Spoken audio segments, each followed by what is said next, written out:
In 1920, Otto Wanderer was just another war veteran recently returned to his native land.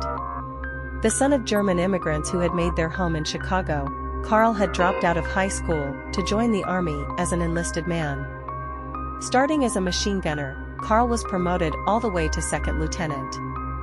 The former choirboy at Chicago's Holy Trinity Lutheran Church had seen combat in France during World War I. By most accounts, he was an excellent officer and a good soldier.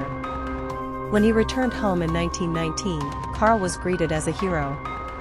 Soon enough, he married Ruth Johnson, a girl he had met at Trinity Lutheran. The newlyweds moved in with her family, which was not unusual at the time, and lived with them until June 21, 1920. That night, Karl and Ruth were returning home from the movies when an unidentified, shabbily dressed man jumped them.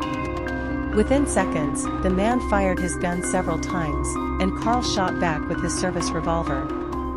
Of the 10 rounds fired that night, most of the bullets hit Ruth, who was several months pregnant. Both Ruth and the perpetrator, whom the press later dubbed the Ragged Stranger, died. Although Karl was a war hero, several investigators and reporters began to smell something fishy in his account of that night. Despite all the shots fired, Karl had emerged without a scratch. Also, the Ragged Stranger had used an expensive handgun, a .45 Colt service revolver, even though he died with little more than $3 in his pocket.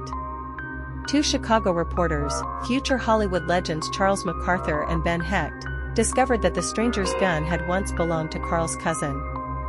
Then Hecht found letters written by Karl to a male lover, thus giving Karl a motive to shoot his pregnant wife. In the end, he was found guilty of arranging the death of his wife and the stranger. Karl was executed on September 30, 1921.